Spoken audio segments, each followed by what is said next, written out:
ఈరోజు మన వాక్య భాగ అంశం ఏమిటి అంటే శరీరము బలహీనమైతే. మత్తయి సువార్త 26వ అధ్యాయము 41వ వచనము. మీరు శోధనలో ప్రవేశించకుండా నిమిత్తము మెలకుగా నుండి ప్రార్థన చేయుడి. ఆత్మ సిద్ధమే గాని శరీరము బలహీనమని పేతురుతో చాలు. ఆత్మ సిద్ధమే గాని శరీరము బలహీనము. శరీరము అనేది బలహీనమైతే మన ఆత్మీయమైన జీవితము నిదానంగా క్షీణిస్తుంది. మొదటి మాట, శరీరము అనేది బలహీనమైతే ప్రార్థన తగ్గుతుంది. మన జీవితంలో ప్రార్థన తగ్గితే వెంటనే మనం ఏమనుకుంటామంటే, నాలో భక్తి తగ్గిపోయింది, నాలో ఆత్మీయత తగ్గిపోయింది, నాలో దేవుని యందు భయం తగ్గిపోయింది, ఇక నేను దేవునికి ఎందుకు పనికిరాని వాడిని అనుకుంటా అని మనలో చాలామంది ఇటువంటి ఆలోచన కలిగిన వారుగా ఉంటారు. దేవునికి నేను దూరం అయిపోయాను అంటూ ఉంటారు. కానీ వాస్తవంగా నిజంగా నువ్వు దేవునికి దూరం అయ్యావు అంటే ఆ మాట మాట్లాడవు. భక్తి తగ్గిందని నీవు ప్రశ్నించుకోవు. దేవుని నువ్వు ఇంకా దగ్గరగానే ఉన్నావు. కానీ ఎందుకు ఈ మాట వచ్చింది? శరీరములో ఉన్న బలహీనత. శరీరంలో ఉన్న బలహీనత. ఆత్మ అయితే సిద్ధంగా ఉంది, కానీ శరీరము సహకరించడంలా.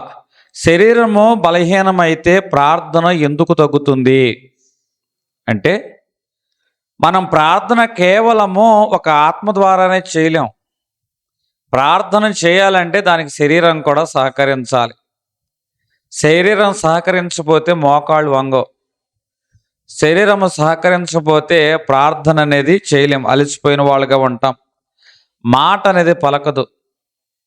మనసు అనేది ప్రార్థన మీద దృష్టి అనేది నిలపదు. శరీర బడలికలో ఉన్నప్పుడు, శరీరం బలహీనతలో ఉన్నప్పుడు, నీ ఆత్మ ఎంత సిద్ధంగా ఉన్నా కూడా శరీరము సహకరించకపోతే ఖచ్చితంగా ప్రార్థనా అనుభవం అనేది తగ్గేదిగా ఉంటుంది. ప్రార్థన సమయం అనేది మనకు ఎలాగుంటుందంటే, శరీరం సహకరించినప్పుడు భారంగా ఉంటుంది. బయట నుంచి ఆ రోజు చాలా ఒత్తిళ్ళ మధ్య చాలా పనుల భారంతో వచ్చా. పనుల భారంతో వచ్చి నీవు ఆ రోజు ఎక్కువసేపు ప్రార్థన చేయగలుగుతావా? లేదు. శరీరం నీకు సహకరించట్లా. వెంటనే నీ శరీరము శక్తిని కోరుకుంటుంది, శరీరము విశ్రాంతి కోరుకుంటుంది, శరీరము ఆహారాన్ని కోరుకుంటుంది. ఆ రోజు 3 చరణాల పాట కూడా నీకు చాలా పెద్ద పాటగా అనిపిస్తుంది. ఆ రోజు 6 వచనాల 23వ కీర్తన కూడా చాలా పెద్దగా అనిపిస్తుంది. ఎప్పుడు లేదు ఆ రోజు నీ భార్య ప్రార్థన చేస్తుంటే, ఇంకెంతసేపు ప్రార్థన చేస్తారా బాబు, ఇక ముగిచ్చదు ఏంట్రా బాబు అని నీ భార్య ప్రార్థన చేస్తుంటే నీకు అనిపిస్తూ ఉంటుంది.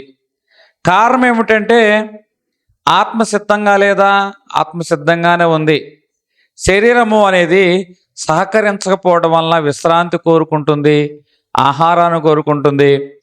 అందువలన నీలో ఈ అనుభవాలు అనేవి బయటకు వస్తున్నాయి. యేసుక్రీస్తు ప్రభువారు గెత్సెమనే వనములో ఉన్నారు. ఆయన ఎంతగా అలసిపోయిన వారుగా ఉన్నారంటే అంతగా అలసిపోయిన వారుగా ఉన్నారు. ఆ రాత్రి అది ఒక భయంకరమైన రాత్రి. అది ఎవరో కోరుకునే రాత్రి అయితే కాదు. ఆ సమయంలో యేసుక్రీస్తు ప్రభువారు శిష్యులతో వచ్చి అంటున్నారు, మీరు శోధనలో ప్రవేశించకుండా నిమిత్తము మెలకుగా ఉండి ప్రార్థన చేయండి అని శిష్యులతో చెప్పిన వారుగా ఉన్నారు. అయితే ఏం జరిగింది? ఆయన కాసేపటికి శిష్యుల దగ్గరికి వచ్చినప్పుడు శిష్యులైన వారు నిద్రించుచు ఉన్నవారుగా ఉన్నారు. యేసుక్రీస్తు ప్రభువారు, మీరు ఒక గడి అయినను మెలకువని నుండి ప్రార్థన చేయలేరా అని శిష్యులను అడిగిన వారుగా ఉన్నారు. వాస్తవంగా శిష్యులు చెడ్డవారంటే చెడ్డవారు కాదు. వారిలో విశ్వాసం లేదంటే వారు విశ్వాసం కలిగిన వారే.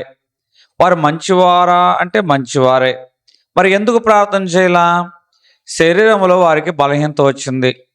దేవుని వారిని ప్రేమించట్లేదంటే శిష్యులు ప్రేమిస్తున్నారు. అప్పుడే పేతురుని అడిగాడు అంతకుముందు, కొద్దిగా గంటల ముందు, పేతురు నిజంగా నీవు నన్ను ప్రేమిస్తున్నాడంటే ప్రేమిస్తున్నాడు. మరి ఎందుకు ప్రార్థన చేయలేకపోయారు? వారిలో శరీరక పడలేక ఉంది. దేవుడు అంటే గౌరవం లేదా అంటే, ఆయన ఒక్క పిలుపు పిలిస్తే, పిలుపు పిలిచిన వెంటనే వారి వలలను విడిచిపెట్టారు, దోణులు విడిచిపెట్టారు. ఆయనే సర్వస్వమని వెంటనే ఆయన్ని వెంబడించిన వారు ఉన్నారు. ఆయన మాటకు లోబడి ఇన్ని రోజులు ఆయన్ని ఇంకా వెంబడిస్తూనే ఉన్నారు. మరి ఇన్ని అనుభవాలు ఉన్నా కూడా శిష్యుల్లో ఏమొచ్చిందంటే, శరీరం అనేది బలహీనత అనేది వచ్చింది. శరీరము బలహీనత అవడం వల్ల వారు ఏం చేయలేకపోయారు, ప్రార్థన అనేది చేయలేని వారుగా ఉన్నారు. అందుకే యేసుక్రీస్తు ప్రభువారు ఏమన్నారంటే, ఇదిగో శరీరము ఆత్మ సిద్ధంగానే ఉన్నది కానీ శరీరము మీకు బలహీనంగా ఉంది అని ఆయన మాట్లాడుతున్నాడు. అంటే వారిని తిట్టినట్ల ఈ మాట కాదు, వారిని ఆయన అర్థం చేసుకున్నాడు.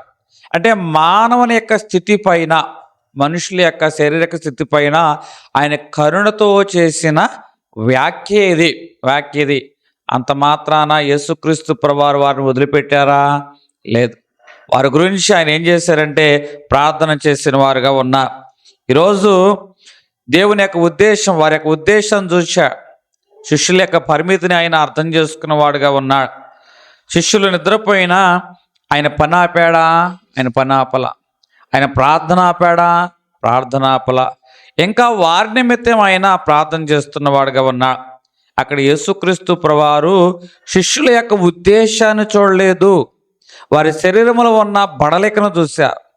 వారి శరీరానికి రెస్ట్ లేకపోవడాన్ని ఆయన గమనించాడు. అందుకే ఆత్మ మీకు సిద్ధంగా ఉంది కానీ శరీరం మీకు బలహీనంగా ఉంది అని వాస్తవికమైన ధోరణితో దేవుడు మాట్లాడిన వాడుగా ఉన్నాడు. శరీరం బలహీనమైతే ప్రార్థన ఎందుకు తగ్గుతుంది అంటే, శరీరం బలహీనంగా ఉందనుకోండి, వెంటనే ఈ బలహీనమైన శరీరం ఏముంటుందంటే, ఎప్పుడు అరగంట ప్రార్థన చేసేదానివి, ఎప్పుడు 10 నిమిషాలు ప్రార్థన చేసేదానివి, ఈరోజు శరీరం సహకరించట్లా, కొంచెం ప్రార్థన చేసి ముగిచ్చే అంటుంది.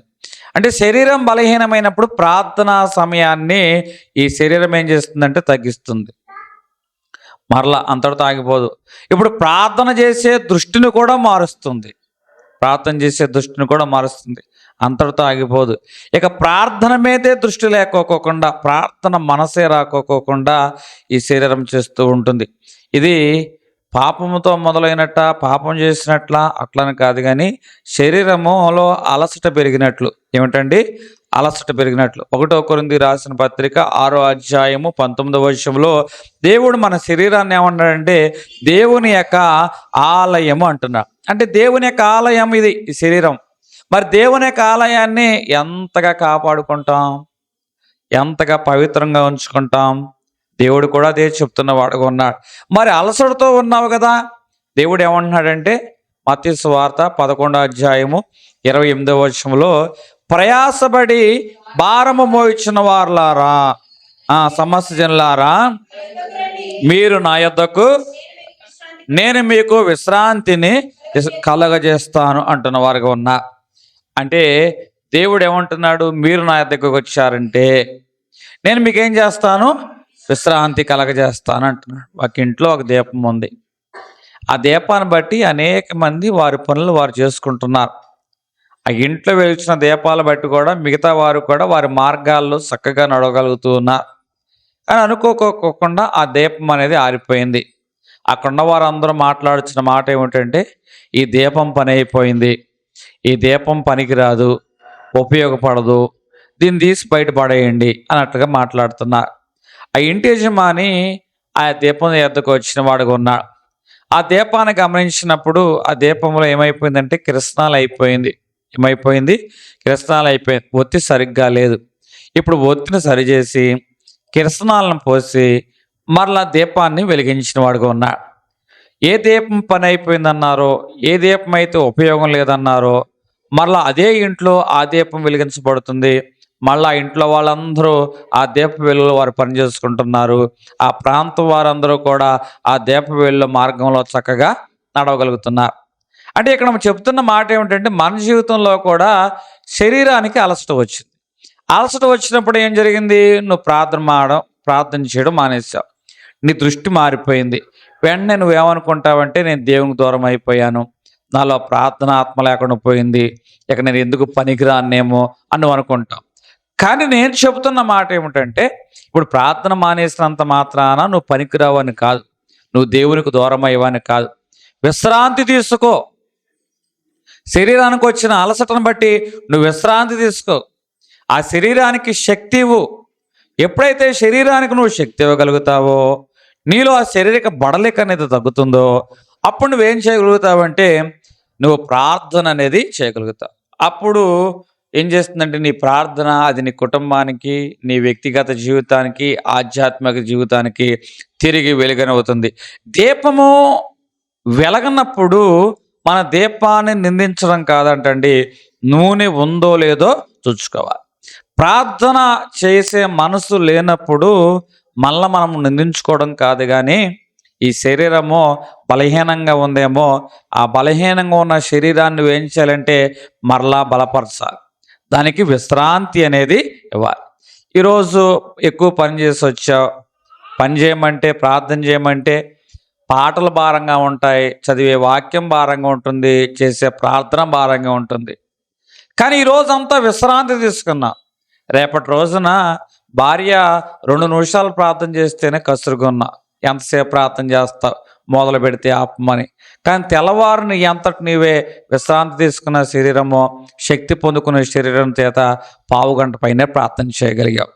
అంటే నేను చెప్తున్న మాట, ఇక్కడ ప్రార్థన అనేది మన జీవితంలో తగ్గింది అంటే శరీరానికి ఏం ఎక్కువైందని, బలహీనమైంది. శరీరము బలహీనమైంది. మరి ప్రార్థన మరలా పెరగాలంటే శరీరానికి ఏం కావాలి? విశ్రాంతి అనేది రావాలి. రెండవ అనుభవం చెప్తున్నాను. ఇక్కడ శరీరము బలహీనమైతే సహనము కూడా తగ్గుతుంది. సామెతలు రాసిన గ్రంథము 14వ అధ్యాయము 29వ వచనము. దీర్ఘశాంతము కలిగిన వాడు మహావివేకి, ముక్కోపి. ఆ దీర్ఘశాంతం కలిగిన వాడు వివేకి, కానీ ముక్కోపి మూఢత్వాన్ని, అంటే శరీరం బలహీనమైతే ఏం తగ్గుతుంది అంటున్నాను? సహనం ఇది రెండవ మాట. అంటే మనలో కోపం వచ్చిందంటే మనం పాపం చేసినట్లని కాదు, మనలో కోపం వచ్చింది అంటే మనం ఏదో తప్పు చేసినట్లు కాదు, నేరం చేసినట్లు కాదు. మనలో కోపం వచ్చిందంటే అర్థం ఏమిటంటే మన శరీరము బలహీనమైందని. కొంతమంది అంటూ ఉంటారు, నేను సిరాకులో ఉన్నా. ఈ మాట అంటాక కూడా ఒక నోరు తిరగదు. ఏముందంటే సిరాకులో ఉందంట. సిరాకులో ఉండటం వల్ల ఏమైనా ఏం చేయకూడదు? కదపకూడదు. ఏమైనా కదిపామంటే ఏమైతుందో తెలుసా? చెప్పండి. సిరాకులో ఉన్నాను కదిపితే ఏమైద్ది? ఇల్లు పీకి పంది రావచ్చు. ఇల్లు పీకి పంది రావచ్చు. అంటే శరీరము బలహీనంగా ఉన్నట్లయితే సహనము నశించిపోతుంది, సహనము తగ్గిపోతుంది. అంటే కోపం వచ్చిందంటే వారేదో తప్పుడు మనుషులని కాదు, అది పాపమని కాదు, అట్లని వారు పద్ధతి పాడలేని మనుషులని కాదు. ఒకసారి మనిషి అన్నాక కోపం వస్తుంది. దేవుని కోపం రాలేదా? వచ్చింది. కానీ సాయంత్రం లోపల ఆ కోపం, ఉదయం కోపం వస్తే సాయంత్రం లోపల ఆ కోపం ఏమైవ్వాలన్నాడు? అంటే అప్పటికి నీ శరీరంలో ఉన్న బలహీనత తగ్గిపోతుంది. అప్పటికి నువ్వు శక్తి పొందుకుంటావు. అప్పుడు ఆ కోపాన్ని నువ్వు తగ్గించుకుంటావు అంటున్నవాడు. శరీరము బలహీనమైతే సహనం తగ్గుతుంది. సహనం తగ్గితే ఏమవుతుందంటే సంబంధాలు పాడైపోతాయి. సంబంధాలు ఏమైపోతాయి? పాడైపోతాయి. సహనం అంటే ఏమిటి? సహనము అంటే బాధలో నిలబడే శక్తి. బైబిల్ గ్రంథంలో దేవుడు దీని గురించి చెప్పాడు, ఆత్మ ఫలాల గురించి.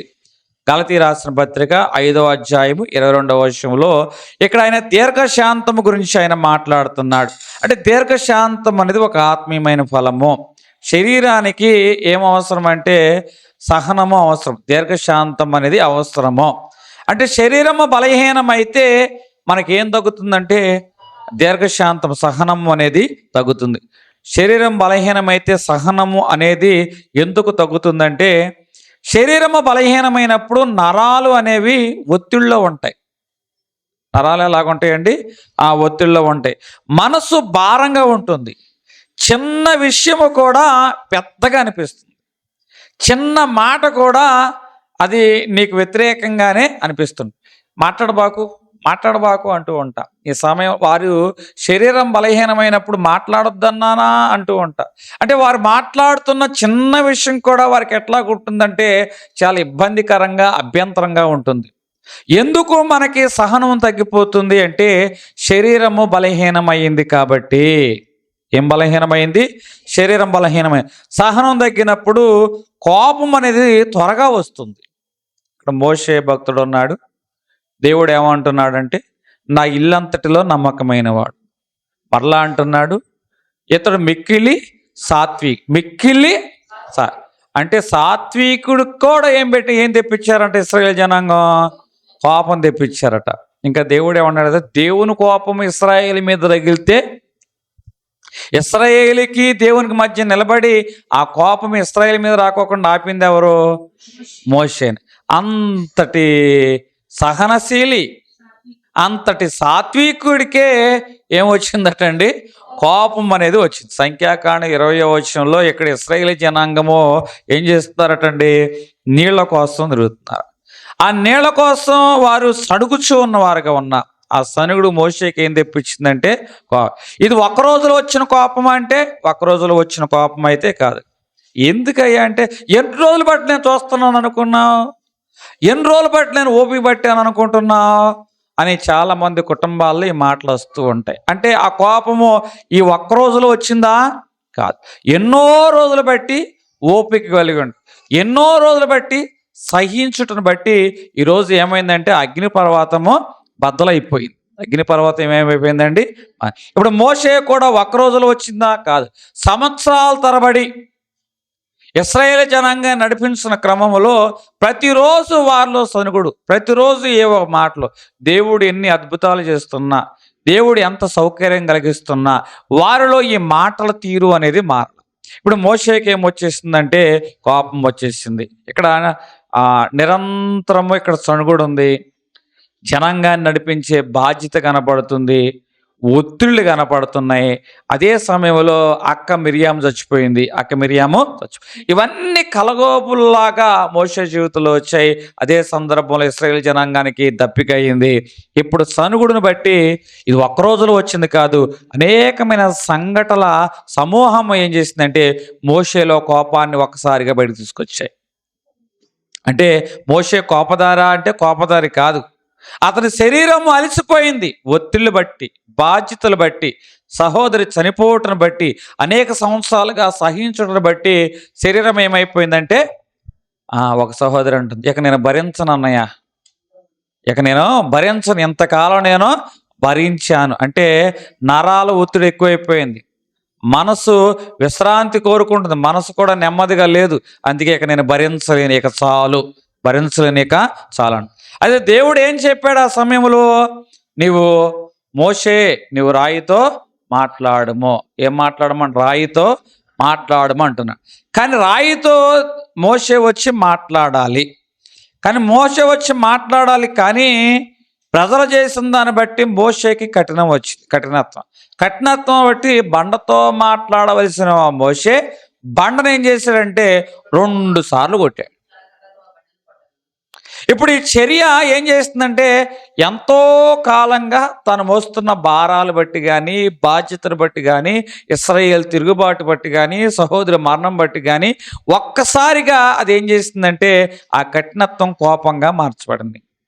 మాట్లాడవలసిన మోషే ఏం చేస్తుందంటే బండను 2 సార్లు కొడుచు ఉన్నవాడుగా కనబడుచున్నాడు. అట్లా కొట్టడం వల్ల ఏం జరిగింది? ఇది అతను నిజంగా కోపం అంటే కోపం కాదు, శరీరంలో వచ్చిన అలసట. ఈ దుర్బోధ చేస్తారంట పాస్టర్ గారు అనొద్దు మీరు మళ్ళీ. శరీరంలో ఉన్న అలసట ఏం చేస్తుందంటే మనిషికి కోపాన్ని తీసుకొస్తుంది.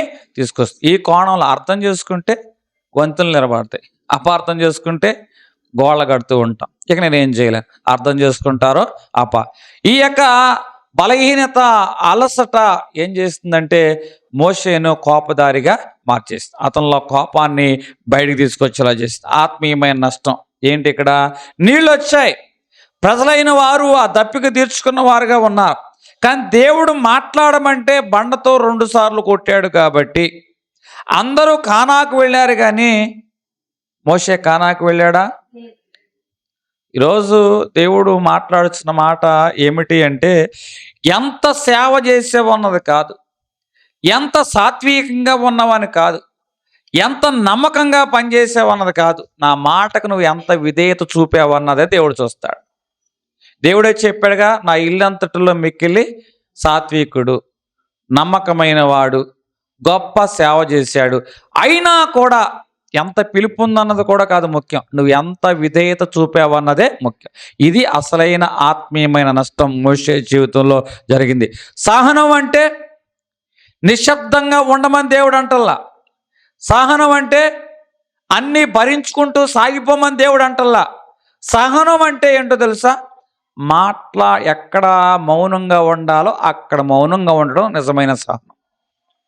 ఎక్కడ మాట్లాడాలో అక్కడ మాట్లాడము మాట్లాడాలో తెలుసుకోవడము సహనం. ఈరోజు శరీరము ఎక్కడ విశ్రాంతి కోరుకుంటుందో, విశ్రాంతి కోరుకునే చోట శరీరానికి ఏమవ్వాలి? విశ్రాంతి ఇవ్వడం కూడా ఆ జ్ఞానంతో సమానం, సహనముతో సమానం. ఈరోజు శరీరము అలసిపోయింది అనుకోండి, శరీరం అలసిపోయినప్పుడు ఏం జరుగుతుంది? చిన్న మాట, ఆ చిన్న మాట అన్నది చిన్న మాట, కానీ అది పెద్ద గాయంగా అనిపిస్తుంది. చిన్న ఆలస్యం. ఈ చిన్న ఆలస్యం ఎట్లా ఉంటుందంటే అవమానం. నేను చెప్తే అనలేదు, నేను రమ్మంటే రాలేదు. శరీరం నీలో అలసిపోయింది, ఏదో ఒత్తిడిలో ఉన్నావు, ఏదో అలసట్లో ఉన్నావు, కానీ ఒక చిన్న మాట ఆలస్యమైంది. ఆలస్యానికి నీకు ఎట్లా అనిపించిందంటే అది అవమానంగా అనిపించింది. ఇంకొంచెం లోతుగా చిన్న సమస్యే, కానీ అది పెద్ద వైఫల్యంగా కనిపిస్తుంది. అట్లని నువ్వు చెడ్డవాడివా? కాదు. నీకు ప్రేమ లేదా? ప్రేమ ఉంది. మీరు మంచివారు కదా, భార్యాభర్తలుగా ఇద్దరు మంచివారు. బాధ్యత లేని వారు అంటే ఇద్దరు బాధ్యత కలిగిన వారే. కానీ చిన్న ఆలస్యము అది అవమానంగా అనిపించింది, చిన్న మాట పెద్ద గాయంగా అనిపించింది, అట్లాగే ఆ చిన్న సమస్య పెద్ద వైఫల్యంగా అనిపించింది. శరీరము అనేది అలసటతో ఉన్నప్పుడు సరిగ్గా స్పందించలేదు. శరీరము అలసటతో ఉన్నప్పుడు మనము శాంతంగా ఉండలేం. ఏముండలేమండి? ప్రశాంతంగా ఉండలేం. ఈరోజు నీ జీవితంలో తొందరపాట్లో ఏ నిర్ణయాలు తీసుకోవద్దు. ఏ నిర్ణయం తీసుకోవద్దు. ఏది తీసుకోవాలన్నా కూడా విశ్రాంతి తీసుకో. విశ్రాంతి తీసుకున్న తర్వాత అప్పుడు నువ్వేం చేయాలంటే నిదానించి నిర్ణయం తీసుకున్నట్లయితే అది నీ కుటుంబానికి క్షేమం. విశ్రాంతి వచ్చినప్పుడు ఏంటంటే సహజంగానే సహనం అనేది తిరిగి వస్తుంది. ఏదో లేరా కోపంతో అన్నాలే, కుటుంబంలో ఈ మాటలకు వచ్చి తొందరపడి అన్నాలే, తప్పు నాదేలే. ఎప్పుడు ఈ మాటలు? విశ్రాంతి తీసుకున్నప్పుడు. ఎప్పుడు ఈ మాటలు? విశ్రాంతి తీసుకున్నప్పుడు. ఈరోజు నీ జీవితంలో కూడా దేవుడు సూటిగా మాట్లాడుతున్నాడు. కోపముతో అనే మాటలు ఎంతమంది హృదయాలని గాయం చేస్తాయో తెలియదు. విశ్రాంతి తీసుకో. శరీరానికి నువ్వు విశ్రాంతినివ్వు. అప్పుడు నువ్వు కోపంతో అన్న మాటలు నీకు అర్థమవుతాయి. నువ్వు సహనం కలిగే క్షమాపణది కోరుతావు. 2 విషయాలు. శరీరము బలహీనమైతే, ఇప్పుడు మీ శరీరము బలహీనంగా ఉందో బలంగా ఉందో ఇప్పుడు నేను పరీక్ష చేస్తా. మొదటి మాట, శరీరము బలహీనమైతే ప్రార్థనా జీవితం, ప్రార్థన తగ్గిపోతుంది. ఏం తగ్గిపోతుంది? ప్రార్థన తగ్గిపోతుంది. మొదటి మాట. రెండవ మాట, శరీరము బలహీనమైతే, ఇప్పుడు యేసుక్రీస్తు ప్రభువారు మీరు ఒక్క గడి అయినను మెలుకు నుండి ప్రార్థన చేయలేరా అన్న. అంటే శిష్యులు చెడ్డవారా? కాదు. శిష్యులకి దేవుడు అంటే ప్రేమ లేదా? ప్రేమ ఉంది. కానీ ఎందుకు ప్రార్థన చేయలేకపోయారు? ఇప్పుడు నేను 2 పాయింట్లు చెప్పా. మీరు ఎందుకు చెప్పలేకపోయారు? అట్లని మీరు చెడ్డవారా? అట్లని దేవుడి మీద మీకు ప్రేమ లేదా? అట్లని భక్తి లేదా? అన్నీ ఉన్నాయి. కానీ ఎందుకు చెప్పలేకపోయారంటే శరీరం ఎలాగుంది? బలహీనంగా ఉంది. దేవుడు మన శరీరానికి శక్తిని ఇచ్చిన గాక. గట్టిగా చెప్దాం, ఇంకొంచెం గట్టిగా. మందిరంలోకి వచ్చి విశ్రాంతి తీసుకుంటున్నారు. దేవుడు మీకు పునరుజ్జీవమైన శక్తిని ఇచ్చును గాక. 2 విషయాలు. శరీరము బలహీనమైతే ప్రార్థన తగ్గుతుంది. శరీరము బలహీనమైతే సహనము తగ్గుతుంది. 3, శరీరము బలహీనమైతే నెగిటివ్ ఆలోచనలు వస్తాయి. సామెతలు రాసిన గ్రంథము 17వ అధ్యాయము 22వ వచనం. సంతోషము కలిగిన మనసు ఆరోగ్యకారము, నలిగిన మనసు ఎముకలను ఎండిపోజాయును. అంటే సంతోష కలిగిన మనసు ఆరోగ్యం, నలిగిన మనసు ఉంటుంది, ప్రతిదానికి నిందించుకుంటుంది, స్వీయ నింద ఉంటుంది, పరనింద ఉంటుంది, భయం ఉంటుంది, నిరాశ ఉంటుంది. ఇదంతా కూడా నలిగిన మనసు. మనసు నలిగిందనుకో ఆ మనుషులను అనాల్సిన అవసరం ఏంటి, వాళ్ళు అట్లా ప్రవర్తించాల్సిన అవసరం ఏంటి అని నలిగిన మనసు అపార్థంలోని కూడా నడిపించేస్తుంది, నిందలోకి నడిపిస్తూ ఉంటుంది, స్వీయ అపరాధ భావంలో కూడా తీసుకొస్తుంది. కారణం ఏమిటో తెలుసా? మనలో నెగిటివ్ ఆలోచనలు. శరీరము నలిగిపోయినప్పుడు, శరీరానికి విశ్రాంతి లేనప్పుడు మనలో ఏ ఆలోచనలు వస్తాయట? వ్యతిరేకమైన ఆలోచనలు వస్తూ ఉంటాయి. సామెతలు 23వ అధ్యాయము 7వ వచనం. అట్టివాడు తన అంతర్యములో ఆ లెక్కలు చూసుకొని వాడు. ఏంటండి, శరీరం నలిగిందనుకోండి, శరీరానికి విశ్రాంతి లేదు అనుకోండి, వెంటనే ఏమొస్తాయంటే నెగిటివ్ ఆలోచనలు. మనోళ్ళు ఎవరో, పరాయోళ్ళు ఎవరో, మనకు అండగా ఉండేది ఎవరో, మన పక్షంగా ఉండేది ఎవరో, వాళ్ళు ఏం మాటలు మాట్లాడారు, వీళ్ళు ఏం మాటలు మాట్లాడారు, వాళ్ళు ఎట్లా ప్రవర్తించారు, అసలు ఎవరు ఎట్లాంటి వాళ్ళు అని అంతర్యములో ఏం చేస్తుందటండి? లెక్కలు చూసుకుంటాం మొదలు పెడతాడు. వాడు ఎట్లా అంటాడు, ఇట్లా అంటాడు అని. నెగిటివ్ ఆలోచనలు. ఎందుకు ఈ నెగిటివ్ ఆలోచనలు? ఒక మనిషి మీద నీకు దురాభిప్రాయం వస్తుంది, చెడు ఆలోచనలు వస్తున్నాయి, వాళ్ళు ఎట్లా అంటూ వాళ్ళు నువ్వు కాటా వేస్తున్నావు, కేజీ కాటా వేస్తున్నావు, 2 కేజీలు కాటా వేస్తున్నావు. కారణం ఏంటో తెలుసా? నీలో ఉన్న నెగిటివ్ ఆలోచన. ఎందుకు ఈ నెగిటివ్ ఆలోచనలు? నువ్వు మంచిదాను కాదంటే నువ్వు మంచిదానివే, కానీ ఎందుకు వచ్చిన ఈ ఆలోచన అంటే విశ్రాంతి లేదు, శరీరానికి ఏమి లేదు, విశ్రాంతి అనేది లేదు. బైబిల్ గ్రంథంలో ఏలి అనే భక్తుడు కనబడుచున్నాడు. ఈ ఏలి అనే భక్తుడికి ఏమి లేదంటే ఎంతో కాలం బట్టి పరిచర్య భార్య ఒక్కడే మోస్తున్న వాడుగా ఉన్నాడు. ఇప్పుడు మనసు శరీరము 2 కలిసి పనిచేస్తే అవి ఆరోగ్యంగా ఉంటాయి. కానీ మనసు సిద్ధంగా ఉంది, శరీరం ఎలాగుందంటే సిద్ధంగా లేదు. శరీరం బలహీనమైనప్పుడు ఏం కలుగుతుందంటే నిద్ర తగ్గుతుంది. నిద్ర తగ్గితే ఏమవుతుందంటే శక్తి తగ్గుతుంది. శక్తి తగ్గితే ఏమవుతుందంటే దృష్టి మారుతుంది. శక్తి తగ్గితే ఏమవుతుందండి? దృష్టి. అప్పుడు ఏం చేయాలి? నిద్ర తగ్గింది, శక్తి తగ్గింది, దృష్టి మారింది.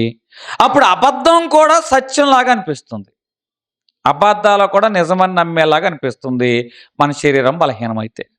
అందుకే నేను చెప్తున్నాను, ఇక్కడ ఏలియా భక్తుడు అన్నాడు, దేవుని కొరకు రోషం కలిగిన సేవ చేసినవాడు, ఆకాశం నుంచి అగ్ని దింపినవాడు, ఆకాశం నుంచి వర్షాన్ని కురిపించినవాడు, 7 అద్భుతాలు చేసినవాడు, కాకోలం ద్వారా పోషించబడినవాడు, కెరీతు వాగు ద్వారా పోషించబడినవాడు, సారేపాతి విధవరాలో కరువు కాలంలో అతడు దేవుని చేత పోషించబడినవాడు, దేవుని కొరకు బలముగా పరిచర్య చేసిన వాడు ఎలీషా.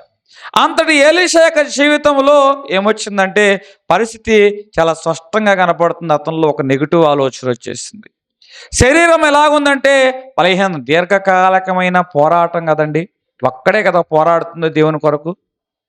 ఆ జనాంగం బయలు ప్రవక్తల మధ్య ఒక్కడే కదా దేవుని కొరకు నిలబడింది. దీర్ఘకాలికమైన పోరాటము, ఒంటరి పోరాటము, అదేవిధంగా ఇంకా ఒత్తిళ్ళు, చాలా ఒత్తిళ్ళు, భయాలు శరీరాన్ని ఏం చేస్తున్నాయి అంటే చాలా బలహీనంగా చేసాయి. అందుకే ఆయన అంటాడు, ఇంత మట్టికి చాలు, తాను ఒక దిన ప్రయాణం చేసి అరణ్యంలోనికి పోయి ఒక బదిరీ వృక్షము కింద కూర్చొని మరణాపేక్ష గలవాడై, యెహోవా నా పితరుల కంటే నేనేమాత్రం గొప్పవాడిని కాదు, ఎంత మట్టికి అంటే నెగిటివ్ ఆలోచన వచ్చేసిందా? నేను ఎంతటి వాడిని, నా పితరుల కంటే గొప్పవాడినా, ఇంత మట్టికి చాలు, నా ప్రాణము తీసివేసుకో. అంటే శరీరము బలహీనం అవటం వలన దీర్ఘకాలికమైన పోరాటము, ఒత్తిళ్ళు, ఒంటరితనము, ఈ అనుభవాలు ఏం చేసినాయి అంటే ఇంత మట్టికి చాలు, అంతరు తాగితే బాగుంటుంది, నా ప్రాణం తీసేసుకో. కొన్నిసార్లు కుటుంబంలో ఆ ఇల్లాలు దీర్ఘకాలంగా కుటుంబం నిమిత్తం పోరాడుతుంది, ఒత్తిళ్ళు ఎక్కువైపోయాయి. ఇక ఇంతవరకు భరించా, ఇక నేను భరించలేను అని ఆమె ఏం చేస్తుందంటే చేయడానికి, కార్యం చేయడానికి ఆలోచన చేస్తూ ఉంటుంది. అందుకే నేను చెప్తున్న మాట ఏమిటంటే, శరీరము బలహీనమైతే మనలో ఏ ఆలోచనలు వస్తాయి చెప్పండి? నెగిటివ్. అంటే నరాలేమో ఒత్తిడి ఎక్కువైపోతుంది శరీరం బలహీనమైతే. మనసు ప్రశాంతంగా ఉండదు. మరి నరాల ఒత్తిడి ఎక్కువైపోయి మనసు ప్రశాంతంగా లేనప్పుడు పిచ్చి పిచ్చి ఆలోచనలు చాలామంది చేసుకుంటున్నారు కదా. ఎందుకు ఇది? వారు మంచివారు కాదంటే మంచివారే, కానీ వారి శరీరం ఎలాగుందంటే బలహీనంగా కనబడుతుంది. అయితే దేవుడు ఏం చేశాడు? అయ్యా ఏలియా అని చెప్పి ఏలియాకు ముందుగా చెట్టు కింద కూర్చోబెట్టి, అంటే నీడలోకి పంపించాడు. ఏలియాకు ముందు విశ్రాంతినిచ్చాడు, ఆ చెట్టు కింద కూర్చోబెట్టి. విశ్రాంతినిచ్చిన తర్వాత విశ్రాంతి ఒకటే సార్ శక్తిగా, అందుకే రొట్టెనిచ్చాడు. ఏమిచ్చాడండి? రొట్టెనిచ్చాడు. తర్వాత ఏలియాతో దేవుడు మాట్లాడాడు. అంటే దేవుడు ఏలియాలో బలహీనత ఎక్కడుందో గమనించాడు. అతని ఆలోచనలు బలహీనత. ఆలోచనలు ఎందుకు బలహీనత వచ్చింది? శరీరము దీర్ఘకాల ఒంటరితనం వల్ల శరీరము బలహీనం. కాబట్టి దేవుడు ముందు విశ్రాంతి ఇచ్చాడు, చెట్టు కింద కూర్చోబెట్టాడు, తర్వాత ఆహారం పెట్టాడు. ఇప్పుడు ఏలియాతో దేవుడు మాట్లాడడం ప్రారంభించాడు. ఇప్పుడు విశ్రాంతి వచ్చింది, విశ్రాంతిని బట్టి దృష్టి మారింది. ఇప్పుడు దేవుడు చెప్పే మాటలు ఏలియా వినగలుగుతున్న వాడిగా ఉన్నాడు. నెగిటివ్ ఆలోచనలు వచ్చినప్పుడు మనం ఏం చేస్తామంటే ఎదుటివారిని నిందించడానికి ఏమాత్రం వెనకాడ. ఎదుటివారిని నిందించడానికి ఏమాత్రం అలిసిన మనసు అబద్ధాలను సులభంగా నమ్మేస్తుంది. అలిసిన మనసు నెగిటివ్ ఆలోచనలో ఉన్నప్పుడు ప్రతి అబద్ధాన్ని కూడా మనం నిజమని నమ్మే ప్రమాదం ఉంటుంది.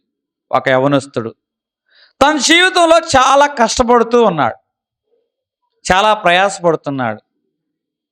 అట్లనే చెడు వ్యసనాలు ఉన్నాయంటే చెడు వ్యసనాలు లేవు, మంచివాడే. కానీ జీవితంలో అనుకున్నంతగా అతడు ముందుకు వెళ్ళలేని వాడిగా ఉన్నాడు. ఒకరోజు అనుకున్నాడు, నేను ఎంత ప్రయాసపడినా సమాజంలో సరైన గుర్తింపు రావట్లా, నా కష్టానికి తగిన ఫలం రావట్లా, నేను ఇంకా అణిచివేయబడిన వాడిగా ఉంటున్నాను, నాకు సరైన గుర్తింపు అనేది రావట్లా, మనుషుల మధ్య ఉన్నాను అన్న భావనే కానీ అసలు మనిషిగా నన్ను ఎవరో గుర్తించట్లేదు, ఇక్కడ ఎందుకు మనం బ్రతకాలి, చచ్చిపోతే బాగుండు అన్న మనసు వచ్చేసింది. ఇక ఈరోజే నా జీవితానికి చివరి రోజు, ఇక ఈ మనుషులతో నేను చూడకూడదు, ఈ మనుషుల మధ్య నేను బ్రతకూడదు అని అనుకున్నాడు. అట్లా అనుకుంటూ మరి శరీర బలహీనత ఏంటో కానీ పుస్తకం మీద రాసేసుకున్నాడు ఇవన్నీ ఏం చేయాలి ఏంటని. ఆ శరీర బలహీనత రాస్తుండగానే ఏమైపోయాడంటే రాత్రిపూట నిద్రలోకి జారిపోయాడు. నిద్రలోకి జారిపోయిన తర్వాత తెల్లవారిన తర్వాత అతడు మెలకు వచ్చింది. మెలకు వచ్చిన తర్వాత పక్కన ఉన్న పుస్తకం రాశాగా, రాత్రంతా రాశాగా, ఇక తెల్లారా పని చేయాలి. తెల్లవారిన తర్వాత ఆ పుస్తకం చదువుతుంటే ఏంటి ఇవన్నీ నేనే రాశానా, ఇన్ని మాటలు రాసుకున్నానా, ఇన్ని ఆలోచనలు నాలోకి వచ్చినాయా అని అతడే ఆశ్చర్యపోయాడు. ఎందుకంటే అలసటలో అతడు చాలా మాటలు రాసిన వాడుగా ఉన్నాడు. ఇక రాత్రి అతడు అనుకున్నాడు, రాత్రి ఆలోచనలు నిజము కాదు, రాత్రి పూట నా అలసట మాట్లాడింది, కానీ విశ్రాంతి నిజం మాట్లాడుతుంది. అతడు తీసుకునే విశ్రాంతి నిజం. నేనైనా ఇంటి పిచ్చి ఆలోచన చేసింది, నేనైనా ఎట్లా ఆ పుస్తకం రాసుకుంది. ఈరోజు అలసటలో నీకు ఏదో ఒక ఆలోచన వచ్చింది, అయితే అలసటలో వచ్చిన ఆలోచన మాత్రం ఖచ్చితంగా నిజము కాదు. అలసటలో ఆలోచన వచ్చిందంటే అది నువ్వు మాట్లాడినట్టు కాదు, నీ అలసట మాట్లాడినట్లు. విశ్రాంతిలోకి వచ్చిన తర్వాత అసలు నిజం మాట్లాడుతుంది నీ శరీరము విశ్రాంతిలోకి వచ్చినప్పుడు. ఇప్పుడు ఏలియా యొక్క శరీరము విశ్రాంతిలోకి వచ్చింది. అంతకుముందు అలసట్లో ఏమన్నాడు? ఎంత మట్టికి చాలు నా ప్రాణము. మరి దేవుడు ఇప్పుడు విశ్రాంతిలోకి వచ్చిన తర్వాత ఏమంటున్నాడు? శక్తికి మించిన ప్రయాణం నీకు. అదేంటయ్యా ఎంత మట్టికి చాలు, నా ప్రాణం విసిగిపోయింది అన్నావు కదా ఏలియా, మరి శక్తికి మించిన ప్రయాణానికి ఎట్లా సిద్ధమయ్యావు నువ్వు? మనిషి మారిపోయావు నువ్వేమన్నా? మనిషి ఏం మారలా, అతనికి ఏమొచ్చింది? విశ్రాంతి వచ్చింది. శక్తి వచ్చింది. అంతకుముందు ఇంత మటుకు చాలు ఉన్న ఏలియానే ఇప్పుడు విశ్రాంతి పొందటం వలన విశ్రాంతి ఏం చేస్తుందంటే నిజం చూపించింది. ఇప్పుడు శక్తికి మించిన ప్రయాణానికి ఏలియా సిద్ధమవుతున్న వాడుగా ఉన్నాడు. హల్లెలూయా. అలసటలో రాసిన మాటలను విశ్రాంతి నమ్మదు. నువ్వు అలసటలో ఏయో రాస్తావు, కానీ విశ్రాంతి నమ్ముతుందా? ఇదిగో అలసటలో ఇతడు ఏదో రాస్తాను, కానీ అలసటలో వచ్చిన మాటలు ఇవి నిజము కాదు అని విశ్రాంతి ఆ మాటల్ని విశ్రాంతిలో వచ్చిన మాటలే నిజమైన మాటలు. 3 విషయాలు. మొదటి మాట, శరీరం బలహీనమైతే ప్రార్థనా జీవితం తగ్గుతుంది. 2, సహనము తగ్గుతుంది. 3, నెగిటివ్ ఆలోచనలు పెరుగుతాయి. నెగిటివ్ ఆలోచన పెరుగుతాయి. ఇప్పుడు శరీరము బలహీనమైతే ఏం జరుగుతుందంటే పోలికలు పెరుగుతాయి. ఏం పెరుగుతాయి? నీ శరీరము బలంగా ఉన్నంత వరకు ఎవరేం చేసుకుంటున్నారు నీకు అనవసరం. నీ పని నీకుంది, నీ మార్గం నీకుంది. కానీ ఎప్పుడైతే శరీరము బలహీనమయ్యిందో, శరీరము బలహీనమైనప్పుడు ఇప్పుడు నీ పని మీద నువ్వు దృష్టి పెట్టవు, ఎదుటివారి పని మీద దృష్టి పెడతావు. ఎప్పుడైతే ఎదుటివారి పనుల మీద, ఎదుటివారి విషయాల మీద దృష్టి పెడతాం మొదలుపెట్టావో, అప్పుడు ఏం చేస్తావంటే నువ్వు పోలికలు మొదలు పెడతావు. అంటే ఇతరులతో నువ్వు పోలికలు పోలిస్తున్నావు అంటే అర్థం ఏమిటంటే నువ్వు అలసిపోయావని అర్థం. నీవు అలసిపోయావు, ఇక నీ వల్ల ఏమీ కాదు, చేయలేవు నీ పరిస్థితి అనేది నీ జీవితంలోకి వస్తేనే ఎదుటివారితో నువ్వేం చేస్తావంటే పోలికలు పోల్చడం నీవు మొదలు పెడతావు. దీనికి కారణం ఏంటో తెలుసా? శరీరం ఏమైపోయింది? అలసిపోయింది. ఇక్కడ పోలికలు అంటే దేవుడు మనకి ఏదైతే ఇచ్చాడో ఇచ్చిన దాన్ని చూడకోకుండా ఎదుటివారు ఏదైతే పొందుకున్నారో పొందుకున్న దాన్ని చూస్తాం. బైబిల్ గ్రంథం కీర్తనలు 73 3వ వచనం.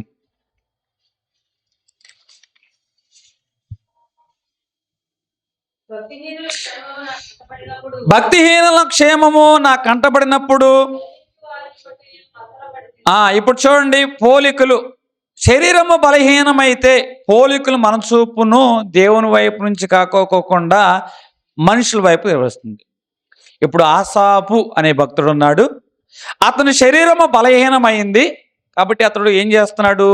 పోలికలు చూస్తూ ఉన్నాడు, పోలుస్తూ ఉన్నాడు. అతను మందిరములో ఒక లేవీయుడు. లేవీని పని ఏమిటి? ఆరాధన చేయడం. ఆరాధన చేసే ఈ లేవీయుడు తన పని తాను చేసుకోవాలి, తన బలం ఏమిటో తాను ఎరగాలి. నిజంగా మనం బలవంతులుగా ఉన్నప్పుడు మన పని మనం చేసుకుంటాం. మన పని ఇంకెవరి వైపు మనం దృష్టి పెట్టవసరంలా. మనం బలహీనులుగా ఉన్నప్పుడు మాత్రమే ఏం చేస్తామంటే అందరి గురించి ఆలోచన చేస్తాం, పోలుస్తూ ఉంటాం. ఇది మన జీవితానికి చాలా విలువైన విషయాలు ఈరోజు నేను చెప్తున్నా. నిజంగా నీ జీవితంలో నువ్వు పోలికలు పోస్తున్నావంటే నీ శరీరము బలహీనమైపోయిందని అర్థం. ఆసాపు యొక్క శరీరము బలహీనమైపోయింది. అందుకే ఇతడు ఏం చేస్తారంటే పోలికలు తీసుకొస్తూ ఉన్నాడు. 73:3 భక్తిహీనుల క్షేమము చూచి నాకు కనబడినప్పుడు గర్వించే వారిని బట్టి మత్సరపడితే. భక్తిహీనుల క్షేమం ఆయన కనబడిందటండి. భక్తిహీనుల క్షేమం అతను కనబడినప్పుడు అతనికి ఏమొచ్చిందట? మత్సరము అనేది వచ్చింది.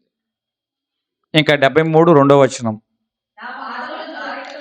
నా పాదములు జారుటకు. చూశారు ఏమంటే భక్తిహీనుల క్షేమాన్ని చూశాడు, పోలికలు మొదలుపెట్టాడు. నిదానంగా పాదములు ఏమైపోయినాయి? జారుట కొంచెం తప్పేసినాయి అంటండి. ఇక కొంచెం ఉంటే పడిపోయేవాడే. నా అడుగులు జార సిద్ధమాయినో అంటే పోలికలు అతను ఏం చేశాయంటే విశ్వాసంలోంచి తొలగించేసాయి. ఆసాపు లేవీయుడు దేవుని మందిరంలో ఆరాధన చేసేవాడు అని అంతటి ఆరాధన చేసేవాడు కూడా ఏం చేస్తున్నాడు? భక్తిహీనుల క్షేమాన్ని చూస్తున్నాడు. దేవుణ్ణి ఆరాధించే ఆసాపు ఎవరిని చూశాడు? దేవుని చూడకుండా పోలికలు. మన శరీరము బలహీనమైతే మనం దేవుని వైపు చూడడం అటండి. ఎవరి వైపు చూస్తాం? మనుషుల వైపు చూస్తాం. ఆసాపు శరీరము బలహీనమైంది కాబట్టి ఆరాధనలో దేవుని చూస్తున్నాడా, మనుషులు కలిగిన క్షేమాన్ని చూస్తున్నాడా? మనుషులు కలిగిన క్షేమాన్ని చూస్తూ ఉన్నాడు. ఇప్పుడు ఎప్పుడైతే మనుషులను చూశాడో అతనిలో పోలికలు మొదలయ్యాయి. ఎప్పుడైతే పోలికలు మొదలయ్యాయో అతని పాదములు జార సిద్ధమయ్యాయి. ఇప్పుడు 17వ వచనంకి వద్దాం. నేను దేవుని పరిశుద్ధ స్థలములోనికి పోయి వారి అంతమును గురించి ధ్యానించే వరకు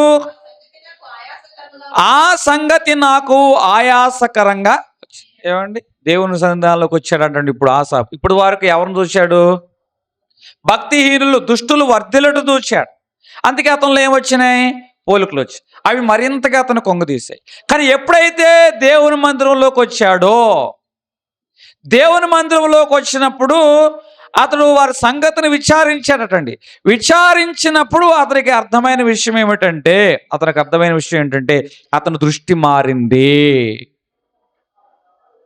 అతడు పోలికలు అనేవి పోల్చడం ఆపేశాడు. ఇప్పుడు 25వ వచనంకి వద్దాం. ఆకాశమందు నీవు తప్ప నాకు ఎవరున్నారు? ఇప్పుడు వారికి ఏమన్నాడు? అయ్యా దుష్టులు, ఏంటయ్యా నేను ఇంత భక్తి చేస్తున్నా, వాళ్ళు వర్ధిల్లుతున్నారు, నేను ఇంకా ఎట్లాగే ఉన్నాను అని తన దృష్టిని మనుషుల వైపు నిలబెట్టాడు. శరీరం బలహీనంగా. కానీ మందిరంలోకి వచ్చిన తర్వాత, దేవుని దగ్గర విచారణ చేసిన తర్వాత అతనికి అర్థమైన విషయం ఏంటంటే, దేవుడు నన్ను విడిచిపెట్టలేదు. దేవుడు నా విషయంలో ఆలస్యం చేశాడేమో కానీ నన్ను మర్చిపోలేదు అన్న విషయం అర్థమైంది. నన్ను విడిచిపెట్టలేదు అన్న విషయం అతనికి అర్థమైంది. ఇప్పుడు పోలికలు చెప్పటంలా, భక్తిహీనుల గురించి మాట్లాడటంలా, దుష్టులు వర్ధిల్లడం గురించి మాట్లాడటంలా, మందిరంలోకి వచ్చిన తర్వాత ఇప్పుడు ఏమన్నాడు? ఆకాశమందు నీవు తప్ప నాకు ఎవరు ఉన్నారు? నిజమైన విశ్రాంతి, ప్రయాసపడి భారం మోయించిన వారులారా మీరు నా యొద్దకు, అప్పుడు నేను మీకు ఏం చేస్తాను? ఇప్పుడు పోలికల చేత ఇతడు ఏం చేస్తున్నాడు? భారం కలిగి ఉన్నాడు, విశ్రాంతి లేనివాడు. ఇప్పుడు మందిరంలోకి వచ్చాడు. మందిరంలోకి వచ్చిన తర్వాత దేవుడు నన్ను విడిచిపెట్టలేదు అన్న విషయం అతనికి అర్థం. ఇప్పుడు అతనికి ఏమొచ్చింది? విశ్రాంతి అనేది వచ్చింది. ఎప్పుడైతే విశ్రాంతి వచ్చిందో ఇప్పుడు దేవుని చూసి, అయ్యా ఆకాశం ముందు నీవు తప్ప నాకు ఎవరు లేరు. ఇప్పుడు పోలికలు ఆగిపోయినాయా లేవా? నీ జీవితంలో కూడా పోలికలు ఉన్నాయి అంటే దాని అర్థం ఏమిటంటే, నీ శరీరానికి ఏమి లేదు? విశ్రాంతి అనేది లేదు. శరీరము విశ్రాంతిలోకి వచ్చినప్పుడు దేవుడు నీకు ఏ విధంగా తోడై ఉన్నాడు, దేవుడు నిన్ను ఎలాగో మర్చిపోకోకుండా కాపాడుతున్నాడు అనే విషయం అర్థమవుతుంది. అప్పుడు మనుషుల వైపు చూడకోకుండా, అయ్యా నువ్వు ఉంటే నాకు చాలు, నీ మాట చాలయ్యా, నీ చూపు చాలయ్యా, నీ తోడు చాలయ్యా, నీ నీడ చాలయ్యా. ఆ భక్తుడు అంటున్న మాట ఇదే. దేనికంటున్నాడు? అందరం చూసి ఆయాసపడి అలసిపోయానయ్యా, పోలికలు పెట్టుకొని మనసు నెమ్మది లేకుండా పోయింది. కానీ నీ దగ్గరకు వచ్చినప్పుడు నిజమైన నెమ్మది అంటే నాకు అర్థమైంది. నిజంగా నువ్వు నాకు ఏ విధంగా తోడయ్యానో నాకు అర్థమైంది. ఇక నుంచి నాకు ఎవరు వద్దయ్యా, ఏ పోలికలు వద్దయ్యా, నీ మాట చాలయ్యా, నీ చూపు చాలయ్యా, నీ తోడు చాలయ్యా, నీ నీడ చాలయ్యా. ఆకాశం ముందు నువ్వు తప్ప నాకెవరు అవసరం లేదు. ఒక యవనస్తుడు పగలంతా కష్టపడి వచ్చాడు. సాయంత్రం స్నానం చేసి కొంచెం ప్రార్థన చేసుకొని భోజనం చేసి విశ్రాంతిలోకి వచ్చాడు. ఫోన్ తీయడం మొదలుపెట్టాడు. ఫోను ఒకటి రాత్రంతా స్క్రోల్ చేస్తూ ఉన్నాడు. స్క్రోల్ చేస్తుంటే ఒకరికేమో గృహప్రవేశం, ఒకరేమో కారు కొనుక్కున్నట్లు, ఒకరేమో ఫంక్షన్లో ఎంజాయ్ చేస్తున్నట్టు, ఒకరేమో ఆర్థికంగా స్థిరపడి స్టేటస్లు, ఒకరికేమో ప్రమోషన్లు, ఒకరికేమో పదవులు. స్క్రోల్ చేస్తున్న ప్రతిసారి అతని మనసు చూకుమంటూ ఉంది. రాత్రంతా కూడా అదే ఆలోచన. మరి ఎప్పుడు నిద్రపట్టిందో తెలియదు, నిద్రపట్టేసింది. తెల్లారుజాము 3 2 నిద్రపట్టింది అటండి. తెల్లవారు లేచిన తర్వాత మరలా అదే ఫోన్ పట్టుకుని మరలా ఫేస్బుక్లో ఎడతా వస్తాయి. అయ్యే పోస్టులు కనపడతాయి. రాత్రి కనపడిన పోస్టులే తెల్లవారు కూడా కనపడుతున్నాయి. అయితే వెంటనే రాత్రి ఏమనుకున్నాడు? వాళ్ళ పరిస్థితి ఎట్టుంది, నా బతికెట్ట అయిపోయిందని పోలికలు. కానీ తెల్లవారిన తర్వాత అవే పోస్టులు. ఇతను యొక్క ఆలోచన ఎట్లా వచ్చిందో, విశ్రాంతి తీసుకున్నాడు కదా రాత్రి అంతా. వారి బ్రతుకు వారిది, నా బ్రతుకు నాది. వారి ఆశీర్వాదం వారిది, నా ఆశీర్వాదం నాది. వారి పిలుపు వేరు, నా పిలుపు వేరు అనే ఆలోచన మారింది. అంటే రాత్రేమో ఒక ఆలోచన, తెల్లవారిన తర్వాత వచ్చేపాటికి ఒక ఆలోచన. అంటే ఈ ఆలోచన, మనిషి మారాడా? మారలా. పోస్ట్ మారిందా? మారలా. కానీ ఏం మారింది? విశ్రాంతి అనేది తీసుకుంటాం వలన పోలికలు అనేవి ఆగిపోయాయి. పోలికలు అనేవి ఆగిపోయాయి. నీ జీవితంలో కూడా దేవుడు మాట్లాడుతున్నాడు. పోలికలు అనేవి ఆగితేనే బలం పెరుగుతుంది. పోలికలు మొదలైతే నీకు ఇంకా బలహీనం అనేది అవుతాయి. బలం అంటే నేను చెప్తున్న మాట ఇక్కడ, మనము బలముగా ఉంటే మన మార్గమే మనకు కనపడుతుంది. మనము బలహీనంగా ఉన్నట్లయితే ఎదుటివారి మార్గం కనపడుతుంది. ఇక్కడ పోలికల గురించి నేను మాట్లాడుతున్నాను. నీ జీవితంలో పోలికలు ఉంటే నీ పని నీకు కనపడుతుంది, నీ పిలుపు నీకు కనపడుతుంది. కానీ నీ శరీరము బలహీనంగా ఉన్నట్లయితే నీ పిలుపు నువ్వు మర్చిపోయి ఎదుటివారి జీవితాలు నువ్వు తొంగి చూడడం ప్రారంభిస్తావు. సేవకులైన మా విషయంలో కూడా మా పిలుపుని బట్టి మేము వెళితే మా పని మాకు కనపడుతుంది, ఆ పనిలో భారం కనపడుతుంది, ఆ పనిలో బాధ్యత కనపడుతుంది. కానీ శరీరం అలసిపోయింది అనుకోండి, ఎదుటివారి సేవలో తొంగి చూడడం ప్రారంభిస్తాం. ఎదుటివారి సేవలో తొంగి చూడడం ప్రారంభించడం వల్ల పోలికలు మొదలవుతాయి. ఆ సంఘం ఎట్టుంది, ఈ సంఘం ఎట్టుంది, ఆ దైవ సేవకుడు ఎట్లా ఉన్నాడు, ఈ దైవ సేవకుడు నేను ఎట్లా ఉన్నా, వారు ఎట్లా వర్ధిల్లుతున్నారు, నా సేవ ఎట్లాగుంది. పోలికలు అనేవి ఏం చేస్తున్నాయంటే ఎదుటివారి జీవితంలో తొంగి చూసేలాగా ఉన్నాయి. నిజంగా నీకు సరి అయిన విశ్రాంతి ఉన్నట్లయితే, నువ్వు బలం కలిగిన వాడినట్లయితే నీ పని నీకు ఉంటుంది, నీ పిలుపు నీకు అర్థమవుతుంది. ఆ పిలుపు ప్రకారం నువ్వు ముందుకు వెళ్తావు. దేవుని నామానికి మహిమ కలుగును గాక. హల్లెలూయా. అలసిన కళ్ళకు ఇతరుల జీవితం ఎలాగుంటుందంటే పెద్దగా కనపడుతుంది. విశ్రాంతి తీసుకున్న కళ్ళకు నీ పిలుపు ఏమిటో నీకు తెలుస్తుంది. ఇప్పుడు నీ కళ్ళు అలసిన కళ్ళ, విశ్రాంతి తీసుకున్న కళ్ళ? చెప్పండి. నీ జీవితంలో పోలికలు ఉన్నాయంటే అలసిన కళ్ళ, లేకపోతే విశ్రాంతి తీసుకున్న కళ్ళ? 4 విషయాలు. శరీరము బలహీనమైతే మొదటి మాట ప్రార్థన తగ్గిపోతుంది. రెండవ మాట సహనం తగ్గిపోతుంది. మూడవ మాట నెగిటివ్ ఆలోచనలు పెరుగుతాయి. 4వ మాట పోలికలు పెరుగుతాయి. ఏమవుతాయండి? పోలికలు పెరుగుతాయి. కాబట్టి ఆత్మ సిద్ధంగానే ఉంది, కానీ శరీరము బలహీనంగా ఉంది. దేవుడు శిష్యులే శరీరం బలహీనత చూసి నిందించలా, వారి వాస్తవిక స్థితిని అర్థం చేసుకున్నాడు. వారి నిమిత్తం కూడా ఆయన ఏం చేశాడు తెలుసా? ప్రార్థన చేసిన వాడుగా ఉన్నాడు. ఈరోజు నీ జీవితంలో ఈ అనుభవాలు ఉన్నాయైతే నువ్వు దేవునికి దూరం అయిపోయావని కాదు, నువ్వు వర్ధిల్లట్లేదని కాదు, ఇతరులు నీ మీద ఎక్కువ వర్ధిల్లుతుందని నువ్వు ఆయాసపడవసరం. నీ శరీరానికి ఏది అవసరమో? విశ్రాంతి అవసరం. అందుకే ప్రయాసపడి భారం మోయిచున్నా సమస్యలు నా ఎదురండి. ఆసాపు మందిరంలోకి వచ్చిన తర్వాతే కదా దేవుడు నన్ను విడిచిపెట్టలేదు అని అర్థమైంది. మందిరంలోకి రానంత వరకు తన దృష్టి దేవుడి మీద కాకుండా మనుషుల మీద పెట్టాడు. మందిరంలోకి వచ్చిన తర్వాత దేవుడు నాకు ఎలాగో తోడై ఉన్నాడు అన్న విషయం అర్థమైంది. అందుకే ఆకాశం ముందు నువ్వు తప్ప నాకు ఎవరున్నా. అందుకే నీ జీవితంలో ఈ 4 అనుభవాలని జయించాలంటే ఏం కావాలి? విశ్రాంతి కావాలి. శరీరానికి ఏం కావాలి? విశ్రాంతి కావాలి. ఆ విశ్రాంతి ఎవరు బలస్తుందో తెలుసా? నా మాట అగ్ని వంటిది కాదు, నీ వాక్యమో ఏం చేస్తుందంటే బాధలలో నెమ్మదినిస్తుంది. నీ వాక్యము నన్ను బ్రతికిస్తుంది. ఆ వాక్యమైన దేవుని మీరు కలిగినట్లయితే నిజమైన విశ్రాంతి దేవుడు మీకు కలగజేయునుగాక. మీ శరీరంతో పాటు మీ ఆత్మను కూడా సిద్ధం చేయునుగాక. మీ ఆత్మతో పాటు మీ శరీరాన్ని కూడా సిద్ధపరచునుగాక.